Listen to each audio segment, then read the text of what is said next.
Hello, everyone. My name is Will, and I like to talk about music. And today, I'm going to be doing a classic review of Talk Talk's Spirit of Eden. Talk Talk, a very famous, acclaimed band that consisted of singer Mark Hollis, bassist Paul Webb, and drummer Lee Harris. They found commercial success earlier in their career with singles like Talk Talk off of their debut album The Party's Over from 1982, or take possibly their most famous track, It's My Life, the title track off of their album from 1984. They were one of the most popular and most successful synth pop bands at the time. Life's What You Make It was a very popular single that showed that they were not going to leave the charts. However, there was something different about The Color of Spring that wasn't quite present on their previous material, and that was the very substantial inclusion of acoustic instrumentation that sure was there and present a little bit throughout their previous instrumental work, but it wasn't as present as it was on The Color of Spring. Also, listening back to tracks like Chameleon Day off The Color of Spring really showcased a different improvisational style that they were working with that would definitely become a major element of the last two albums in Talk Talk's discography. The first of these is Spirit of Eden, which I think somewhat holds on to certain elements of the band's previous discography, which is unlike their next album, Laughingstock, which I will not talk about as much, but I will say is slightly jazzier and leans even heavier on the post-rock style than this one. I think there's certain elements here that fans of the previous work that Talk Talk did can kind of get into a little bit more, while I think Laughingstock is just completely devoid of practically anything the band was known for previously. That being said, though, it is safe to say that Spirit of Eden fully submerged the band in the post-rock genre and was a complete radical departure from what they had done before. Take the opening track, The Rainbow, which was sure to immediately shock and confuse any listener of the band's previous material, especially coming off of rocking synth pop tracks like Life's What You Make It and Living in Another World. This is completely not that.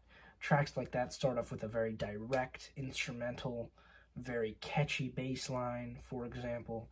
This one, however, starts very, very desolate, very sparse. Starts out with a single trumpet note that leads into these very melancholic, ominous string passages that just kind of swirl around the listener. Eventually, you get more effects in the mix that create this very ominous atmosphere and builds a little bit of a silent and subtle tension as well. Eventually, though, we get the first main guitar riff of the track that starts to warm the listener up. At this point, there's some elements that the listener can hold on to. After this, we get a very simple instrumental with some skeletal drums, some percussion, guitar, and light piano chords, and a lot of the lyrical imagery throughout this album pertains to very religious and spiritual themes. And within this kind of broad topic, you could say that Hollis touches upon major aspects surrounding this general topic, the first of which is forgiveness. Unfound Corrupt, this song the jailer sings, My Time Is Run, Sound the Victim's song. So it's clearly the just yearning for forgiveness, and there's a feeling in this track that this forgiveness depends on the world, like it's a very, in a very apocalyptic sense, that the fate of the world depends on this person's life that Hollis is describing in the lyrics, while the instrumental atmosphere of the track kind of gives a sense of hope as well. So they're kind of juxtaposing these different ideas in a way that feels contrasting, but ultimately goes toward the same goal. The instrumental interludes throughout this track are also very intriguing in the way that they feel very improvised, but at the same time, you can definitely tell that there was a masterful attention to detail in how deliberate they were in pacing these, which obviously corresponds to the studio sessions of this album, which were actually done in the dark, while they would improvise performances for hours on end, only to use a few seconds here and there of some session or another. There's a possibility they could have only used 3 to 5% of the hours of material that they were recording for this album, but it definitely created a very, very compelling final result.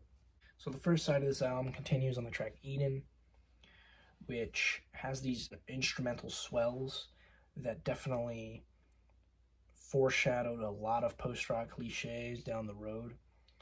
It is basically just built on piano, pedal, bass drum, and a very hypnotic guitar part that just continues to loop over and over, and it creates this somewhat urgent, swelling feeling. It's a very, very effective and beautiful passage that almost works as a refrain for the song in a way, while Hollis kind of sings these verses over very skeletal drums. A lot of his lyrical imagery pertaining to the hardships in life and how good things can come from them, and basically his philosophy of how to get through hard points in life. There's a very direct theme of friendship and connecting with other people to get through these hard times, especially as he sings everybody needs someone to live by through these crescendos and instrumentation. I think it's just as effective of a vocal performance as he did on the first track, if not even more dramatic and expressive in a way. The following cut, Desire, turns the topic towards relationships as Hollis reflects on his previous relationships and also how he wants to go about them in the future. There's a very crucial line that Hollis sings when he says, "I'm just content to relax, then drown within myself," at the very end of these chorus sections. I think he's basically suggesting that it's better to have a relationship with someone where you can talk about your feelings and emotions rather than just drown in them. And the instrumental work on this song is so intriguing.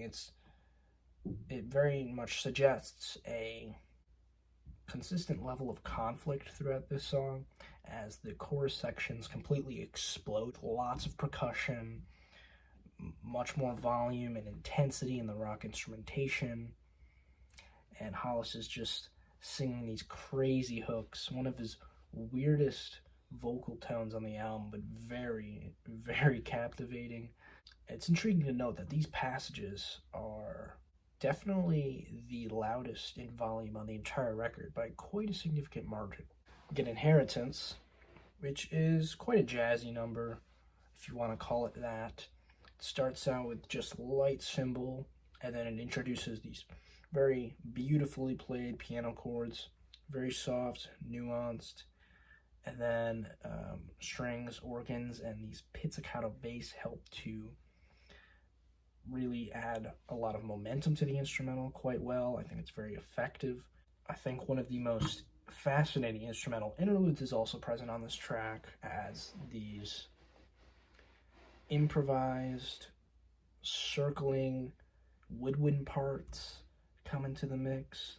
And Hollis describes nature on this track a lot, especially his respect for the peacefulness, the zen-like qualities that nature has, and he's essentially comparing nature to humanity, to society, and he realizes that we are so far from achieving such a peaceful state.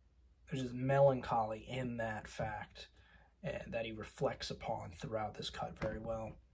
Then we get to I Believe in You, which is one of the most conventional in structure but hard-hitting emotionally, in my opinion, as it goes through Mark Hollis's perspective on addiction. His relationship on it has impacted him since it was very much a problem for his brother, think that lines such as, "I just can't bring myself to see it starting," and "I, by prejudice for my health," are sure to impact any listener emotionally. I think the inclusion of the choral parts on the chorus of this track is maybe one of the most sublime inclusions on the entire album, especially as Hollis beautifully sings the short refrain of "How long." It's just one of the most chilling moments in the entire Talk Talk discography, in my opinion. And then from here, we close with "Wealth," which is one of the most minimalistic and stripped back cuts on the album, but extremely effective.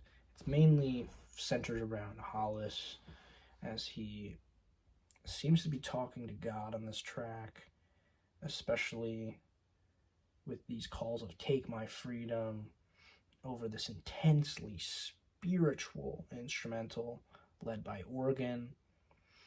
However, there is an interpretation that Hollis could also be talking to his fans here, and he may be asking them to learn from the words and his experiences that he has communicated throughout the lyrics on this album. The outro of this track starts off with compelling harmonic changes in the organ, and then follows a gradual fade into silence, which I think is just a beautiful conclusion to the album. So overall, I think Spirit of Eden is an example of a band who took a radical shift in their sound and did it in a very successful way that provided more freedom to find who they were artistically as musicians, as players. I think it